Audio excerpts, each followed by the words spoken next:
These program brought to you by Bin Musa Travels, Dubai and Abu Dhabi. Lucky Center and Lucky Department Store, Ajman. Al Hamour Restaurant, Al Bidia and Dibba.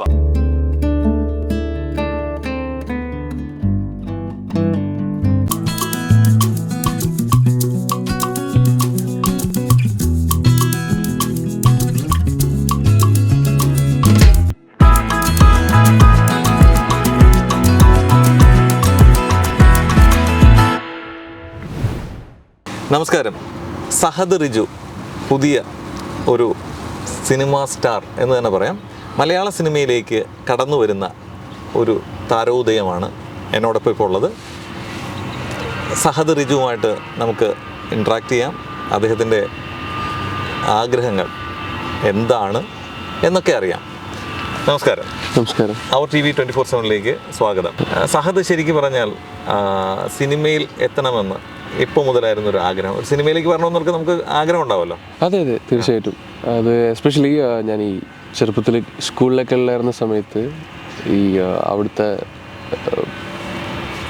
ഈ നാടകങ്ങൾ അങ്ങനെ ഓരോന്നൊക്കെ ചെയ്യായിരുന്നു. അതായത് അത് video ആയിട്ട് shoot ചെയ്യലൊക്കെ ആയിരുന്നു സ്കൂളിലുണ്ടായിരുന്നു. ഈ ഫെസ്റ്റിവലിലൊക്കെ അവിടുന്ന് ആക്ടിങ് എന്താണ് ഉള്ളോട്ട് അറിയണം എന്നൊരാഗ്രഹം അവിടുന്ന് അങ്ങോട്ട് കുതിച്ചു.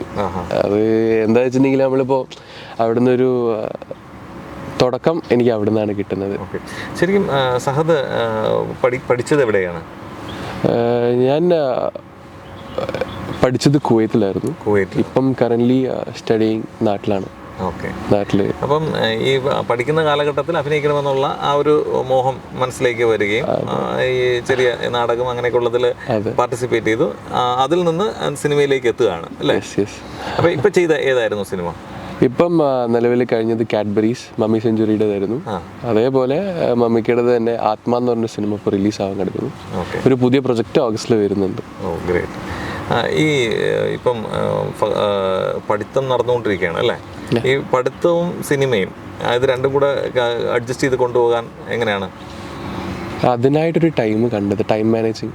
അത് അങ്ങനെയാണ് ഞാൻ കാണുന്നത്. പഠിത്തം അതിൻ്റെ ഒരു റൂട്ടിന് പോകുന്നുണ്ട്. At the same time hobbies അതും അതിൻ്റെ റൂട്ടിന് പോകുന്നുണ്ട്. സിനിമ ഓക്കെ, പാഷനേറ്റ് ആയിട്ടാണ് സിനിമയിലേക്ക് എത്തിയത്. ഓക്കെ, എന്നാലും നമുക്കൊരു ഡ്രീം കാണുമല്ലോ, എനിക്ക് എന്താകണം, എങ്ങനെയാണ്, അത് എങ്ങനെയാണ് കാണുന്നത്? യെസ്, അത് പൈലറ്റ് ആവണമെന്നുണ്ട് ആഗ്രഹം.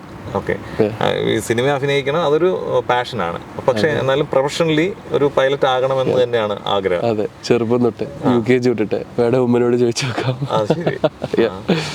അപ്പോൾ ആ ഡ്രീം ഇപ്പോഴും അങ്ങനെ തന്നെ സ്ട്രോങ് ആയിട്ടിരിക്കുന്നുണ്ട് നിൽക്കുകയാണ്. അപ്പോൾ പൈലറ്റ് ആകും. അങ്ങനെ നമ്മളൊരു ശരിക്കും പറയും, നമ്മൾ നന്നായി ആഗ്രഹിച്ചാൽ, നമുക്കൊരു കാര്യം നേടണമെന്ന് നമ്മൾ 100% അതിലേക്ക് അർപ്പിച്ചാൽ നമ്മൾ അത് നേടിയിരിക്കും. തീർച്ചയായിട്ടും. അപ്പോൾ ഏതായാലും അത് സംഭവിക്കട്ടെ. നമുക്ക് വേണ്ടത് ഫെയ്ത്ത് ആണ്. അതെ. പിന്നെ ഈ സിനിമയിലേക്ക് ഇങ്ങനെ അഭിനയിക്കാൻ വന്നപ്പം വാപ്പ ഉമ്മ അവരുടെയൊക്കെ എന്തായിരുന്നു അഭിപ്രായം? അവരാണ് ഇതിലേക്ക് എന്നെ ഒന്നും കൂടി വലിച്ച് കൊണ്ടുപോകുന്നത്.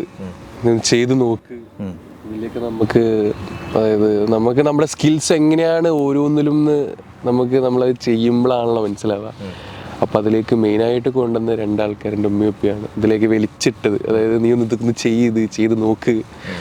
അങ്ങനെയാണ് ഈ ഒരു ബിഹൈൻഡ് ദ സ്ക്രീനിലേക്ക് ഞാൻ വരുന്നത്.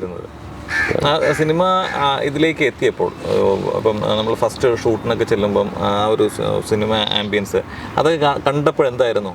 സത്യം, അത് ഭയങ്കര എക്സ്ട്രാordinary. കാരണം നമ്മളൊരു സിനിമ കാണുമ്പോൾ അല്ലെങ്കിൽ നമ്മൾ തിയേറ്ററിലൊക്കെ പോകുമ്പോൾ നമ്മൾ വിചാരിക്കും വാവ്, ക്യാമറ, ലൈറ്റ്സ് എല്ലാം, കളറിങ്, ആക്ടിങ് എല്ലാം അടിപൊളി.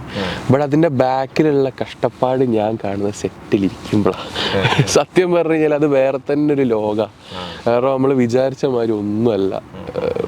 ലൈക്ക് അതിൻ്റെ ബാക്കിൽ ആക്ടേഴ്സ് കൊടുക്കുന്ന ഹാർഡ് വർക്ക്, സെറ്റപ്സ് കൊടുക്കുന്ന ഹാർഡ് വർക്ക്, ഡയറക്ഷൻ ആയിക്കോട്ടെ, എന്തും ആയിക്കോട്ടെ, അതിൻ്റെ ബാക്കിലൊരു ഹാർഡ് വർക്ക് ഉണ്ട് എന്നിട്ടാണ് അത് റിസൾട്ടായിട്ട് വരുന്നതെന്ന് എനിക്ക് നന്നായിട്ട് മനസ്സിലാവുന്നത് സെറ്റിൽ പോകുമ്പോഴാണ്. നമ്മൾ പൊതുവെ സിനിമ കാണുമ്പോൾ സിനിമ അടിപൊളി മറ്റേ അടിപൊളിയായിട്ടുണ്ട്, അതൊക്കെ ഡെലിവറീസ് ഒക്കെ ബെറ്റർ ആണ്. ബട്ട് അതിൻ്റെ ബാക്കിൽ കഷ്ടപ്പാട് ഞാൻ കാണുന്നത് അതിലേക്ക് എത്തുന്നത് അപ്പോഴാണ്. ഈ ഒരു സിനിമ കഴിഞ്ഞു, ആ ഒരു സിനിമ കഴിഞ്ഞിട്ട് രണ്ടാമത്തെ സിനിമയിലോട്ട് എത്തിയപ്പോൾ എന്തായിരുന്നു ആദ്യത്തെ സിനിമയിൽ നിന്നുള്ള എക്സ്പീരിയൻസും രണ്ടാമത്തേൽ എത്തിയപ്പോഴുള്ള ചേഞ്ചും? അതിലൊന്നും കൂടി ബെറ്റർ ആയിട്ട് എനിക്ക് ചെയ്യാൻ പറ്റുന്നുണ്ട്. ഓക്കെ, നമുക്ക് സ്വയം ഇംപ്രൂവ് ചെയ്യാൻ പറ്റും. യെസ്, അതാണ്. അപ്പം ഓരോ ഇതും ചലഞ്ചുകളായിട്ടാണ് എടുക്കുന്നത്. അതെ അതെ, സ്റ്റെപ്പ് 1 സ്റ്റെപ്പ് 2 എന്നൊക്കെ പറഞ്ഞിട്ട് ഇങ്ങനെ പോകുന്നു. ഓക്കെ, അപ്പം വീട്ടിൽ ശരിക്കും ആരൊക്കെയാണ് ഉള്ളത്? വീട്ടില് ഉമ്മ, അനിയനുണ്ട്.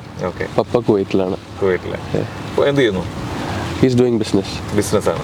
ഓക്കെ, അപ്പം ഇനി ഇപ്പം എക്സാം അല്ല സ്കൂൾ കോളേജ് ഏതാ പഠിക്കുന്നത്? ഏതാ ഇപ്പം 12th ചെയ്യാണ്. അപ്പോൾ 12th ആകുമ്പം ശരിക്കും കൂടെ, അതായത് കുറച്ചുകൂടെ നമുക്ക് പഠിത്തത്തിൽ കോൺസെൻട്രേറ്റ് ചെയ്യാൻ ചെയ്യണം.